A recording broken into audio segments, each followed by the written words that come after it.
नमस्कार, आप देख रहे हैं नेक्स्ट 9 न्यूज और मैं आप सभी की दोस्त तृप्ति। आपको आज बताऊंगी कैसे गीता और एमबीए का फर्क एक सच है, एक ऐसा सच जिसे हर कोई मानता है। आज हमारे देश भारत में बड़े बड़े उद्योगपति इस बात को स्वीकारते हैं कि गीता की पढ़ाई, गीता की पाठ, गीता के श्लोक हर बिजनेस में किस तरह महत्व रखते हैं। तो चलिए ले चलते हैं आपको गीता और एमबीए के बीच क्या फर्क है ये बताने के लिए हमारे इस स्पेशल रिपोर्ट की तरफ। भारत देश के प्राचीन काल से लेकर अब तक देखा जाए तो इतने हजारों सालों में भी लोगों की मान्यताएं वेद पुराणों को लेकर नहीं बदली।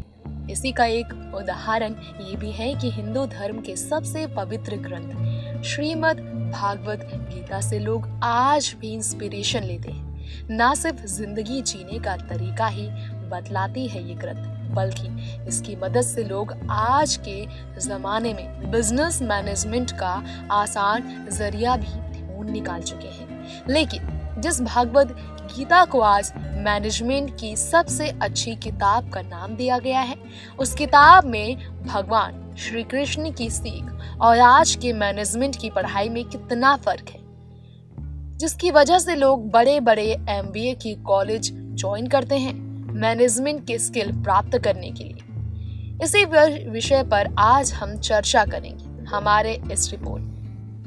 दरअसल कुछ लोगों का ये मानना है कि भगवान श्री कृष्ण देश भर के बिजनेस स्कूलों और बोर्ड रूम में नए गुरु के समान जाने जाते हैं, जिनके मार्गदर्शन को बड़ी बड़ी कंपनियां प्रबंधन रणनीतियों के लिए शास्त्रों के रूप में देखती हैं। साल 2013 में टाटा ग्रुप के चेयरपर्सन साइरस मिस्त्री और बाकी सीईओज के बीच एक सम्मेलन हुआ था।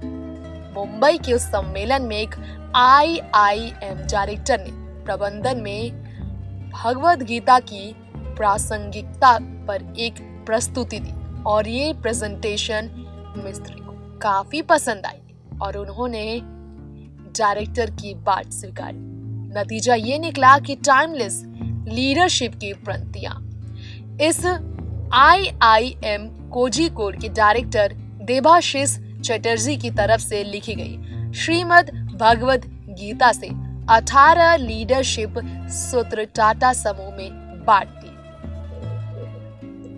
इतना ही नहीं, भारत के सबसे बड़ी कंपनी मारुति सुजुकी अपने लीडर्स को सेल्फ मैनेजमेंट और टाइम मैनेजमेंट की पाठ पढ़ाते रहे हैं, तो वो भी भगवद गीता की मदद से, ना कि एमबीए के कोर्स के जरिए। जी हाँ, इसी पर आधारित 2 दिवसीय पाठ्यक्रम मॉड्यूल दक्षता, प्रभावशीलता और सरलता में सुधार के लिए कार्य पाठ चलाया जाता है।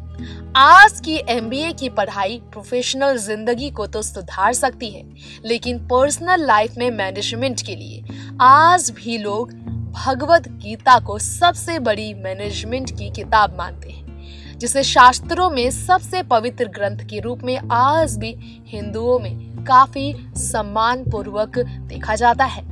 भगवान श्री कृष्ण की कही गई बातें चाहे एक तरफ किसी भी ग्रुप को लीड करना सिखाती हैं, तो वहीं दूसरी तरफ दुख में खुद को संभालना, परिवार को संभाल कर रखना और किसी भी व्यक्ति को खुद में हिम्मत जोड़ कर रखना और हर्ष उल्लास बरकरार रखना, हतोत्साहित ना होना भी सिखाती है, यानी कि मुश्किल घड़ी में खुद को संभालना। ये सब श्रीमद् भागवत गीता में लिखे गए हैं कि कैसे खुद को संभालना है, सही निर्णय सही समय पर कैसे लिया जा सके। इसके लिए भी लोग गीता में अपने सवाल का जवाब ढूंढते हैं और जवाब मिलता भी है।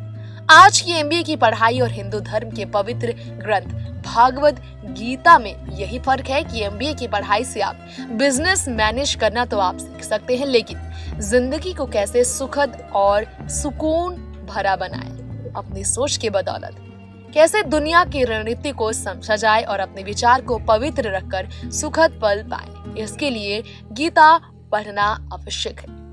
जो किताबी ज्ञान आज भी स्कूल कॉलेजों में दी जाती है, उसमें भी पौराणिक किताबों में गीता जैसे ग्रंथ को सबसे ज्यादा महत्व दिया गया। यहाँ तक कि श्रीमद् भगवद गीता स्पेशलिस्ट को मोटिवेशन के लिए इंजीनियरिंग से जुड़े संस्थानों में बुलाया जाता रहा है, जिसकी वजह से भारत के कई संस्थानों के लीडर्स जो गीता के गुरुओं की ज्ञान को अपनाकर कंपनी को मजबूती से आगे बढ़ाते हैं। State bank of India, NTPC और एनएचपीसी, एमएमटीसी में भी उलझनों के सुलझाने के लिए गीता की मदद ली जाती है। माइंड कंट्रोल से लेकर वैल्यू बेस्ड मैनेजमेंट, मोटिवेशन और लीडरशिप के लिए भी गीता में हर सवाल का जवाब है। भगवान श्री कृष्ण ने अपने शिष्य अर्जुन को कालातीत ज्ञान प्रदान किया और महाभारत में कुरुक्षेत्र के महाकाव्य युद्ध में जीत के लिए उन्हें तरीका बताया। समझ सकते हैं आप, तकरीबन 5200 साल पुरानी किताब गीता को आज के व्यवसाय और आर्थिक संदर्भ में क्यों प्रबल माना गया। गीता कालक्रम में पुरानी है लेकिन सार में समकालीन। जब बुनियादी व्यापार सिद्धांत काम नहीं आती तो गीता में लिखी गई बातें अगर मानी जाए तो हर काम आसान हो जाता है। आज की पढ़ाई से कुछ पल की खुशी तो मिल जाती है और क्षण भर में हम निर्णय ले लेते हैं, लेकिन लंबे समय के लिए वो निर्णय कितना ज्यादा सफलदायक होता है और हमारे लिए फायदेमंद होता है, इस बात का जवाब गीता में है। गीता एक ऐसा पवित्र ग्रंथ माना गया है जो जिंदगी भर के लिए आपको सीख देता है। अपनी उम्मीदों की बदौलत अगर आप खुश रहना चाहते हैं तो गीता पढ़ें, क्योंकि दूसरों से उम्मीद करना यानी कि अपनी खुशी को दूसरों पर निर्भर रखना। भारत देश में ऐसी तमाम कंपनियां हैं जहां के लीडर्स भगवद गीता की लिखी हुई श्लोकों को बिजनेस को लंबे समय तक चलाने के लिए पढ़ते हैं और श्लोकों को शास्त्र के रूप में प्रयोग भी करते हैं। कंपनी के हर एक सदस्य के साथ एक सम्मान पेश आने की कला प्रदान भी गीता करती है। हर सुख दुख में कैसा व्यवहार करना चाहिए और प्रैक्टिकली बिजनेस को कैसे संभालना है, इसके लिए एमबीए से ज्यादा महत्व आपको गीता के श्लोक प्रदान करते हैं। गीता के प्रिंसिपल से देश का सबसे बड़ा bank state bank of India भी चलता है, जहां की बड़ी बड़ी परेशानियों को भी बड़ी ही आसानी से सुलझा दिया जाता है गीता में लिखे गए श्लोक को जानने के बाद। जो कि कर्मा पर विश्वास करते हैं, वो कंपनी वाले कर्मा पर विश्वास करना चाहते हैं और इसी सीख के जरिए वो कंपनी को आगे बढ़ाते हैं। भगवान श्री कृष्ण ने ही गीता में अर्जुन को डिप्रेशन से लड़ना सिखाया, सिर्फ 48 मिनट में, जो आप एमबीए की पढ़ाई कर कभी भी हासिल नहीं कर सकते हैं। ये गुण और ये शिक्षा सिर्फ और सिर्फ श्रीमद् भगवद गीता में ही उपलब्ध है। गीता पढ़कर आप इन सभी बातों को विस्तार से समझ पाएंगे। इसके हर एक श्लोक की कीमत जिंदगी में उद्देश्य समान है, जो असल मायने में मैनेजमेंट की सबसे ताकतवर किताब भी कही जाती है। नेक्स्ट 9 न्यूज़रूम से तृप्ति की रिपोर्ट।